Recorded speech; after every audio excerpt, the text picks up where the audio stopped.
Crônicas do Amanhecer. Por Feijão, Centro Espírita Allan Kardec de Balneário Gaivota. Balneário Gaivota, 16 de março de 2024. Como falar com uma criança sobre sexo e morte, parte 4. Falar com uma criança sobre assuntos sérios não é assim tão difícil e até pode ser divertido. Robin Silverman, autora do livro Como Falar com Crianças sobre Qualquer Coisa, explica como. Robin Silverman, especialista em desenvolvimento infantil e autora do livro Como Falar com Crianças sobre Qualquer Coisa, ajuda-nos a responder a perguntas difíceis ou inesperadas com as quais as crianças nos gostam de surpreender. Como explica num artigo publicado na semana passada na Psychology Today, a abordagem de Silverman origina-se de experiências pessoais e perguntas dos pais. No livro, a autora identifica o sexo e a morte como os tópicos mais desafiadores para os pais, principalmente devido à sua percepção de inadequação para as crianças. A abordagem de Robin Silverman para falar com as crianças sobre sexo e morte baseia-se em conversas honestas e apropriadas à idade que evoluem ao longo do tempo, utilizando situações do cotidiano como oportunidades de aprendizagem e garantindo que os pais sejam a principal fonte de informação dos filhos. Estratégias incluem, por exemplo, analisar notícias e partilhar histórias, sem vergonhas e preconceitos. Silverman enfatiza que as conversas sobre esses tópicos não devem ser discussões únicas e avassaladoras, mas sim uma série de diálogos que evoluem à medida que as crianças crescem. Para manter o diálogo, Silverman sugere o uso de momentos de ensino. Por exemplo, explicar a morte a uma criança pequena pode envolver uma planta ou um inseto morto, construindo gradualmente o seu entendimento da morte. Este inseto não está a dormir. Está morto. Não pode comer, dormir ou fazer outras atividades de inseto porque está morto. Não sente dor. Vemos o corpo do inseto, mas ele já não está vivo, exemplificou a especialista, aconselhando a nunca usar palavras ambíguas nem confundir as crianças dizendo que está a dormir. Da mesma forma, as discussões sobre sexo devem começar com conceitos básicos como nomes de partes do corpo e a noção de consentimento, avançando para tópicos mais complexos à medida que as crianças envelhecem.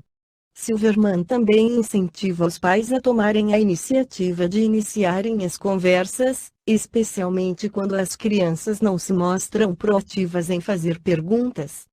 De acordo com o artigo publicado na Psychology Today, as crianças que se conectam com os pais sobre estes temas difíceis são menos ansiosas e menos propensas a envolverem-se em comportamentos de risco. Herculano Pires, em seu livro Educação para a Morte, afirma: quem primeiro cuidou da psicologia da morte e da educação para a morte, em nosso tempo, foi Allan Kardec. Ele realizou uma pesquisa psicológica exemplar sobre o fenômeno da morte. Por anos seguidos falou a respeito com os espíritos de mortos.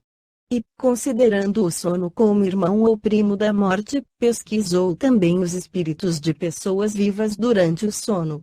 Isso porque, segundo verificara, os que dormem saem do corpo durante o sono.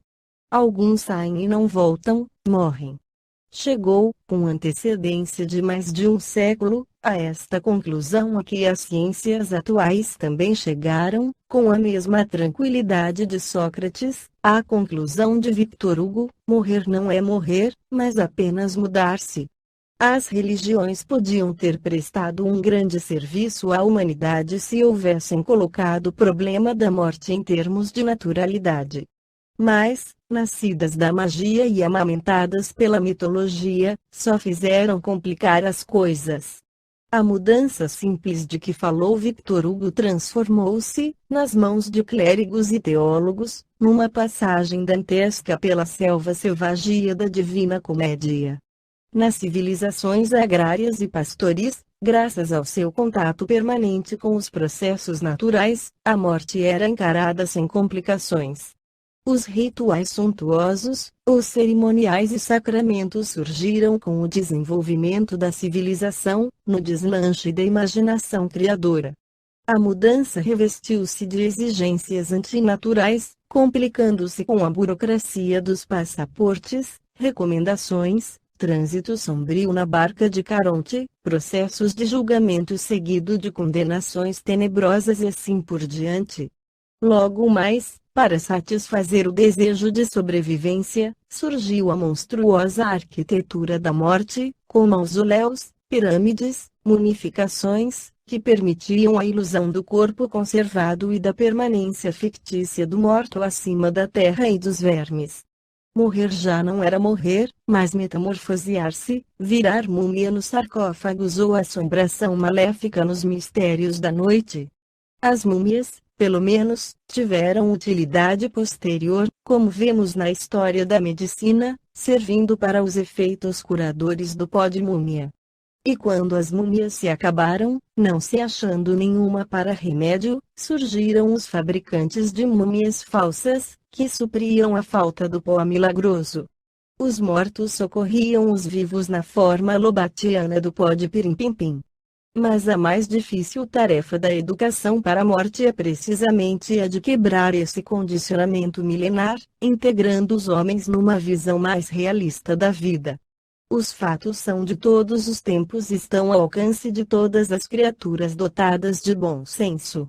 Esta foi a crônica do amanhecer de 16 de março de 2024. Por Alfredo Feijão Lopes.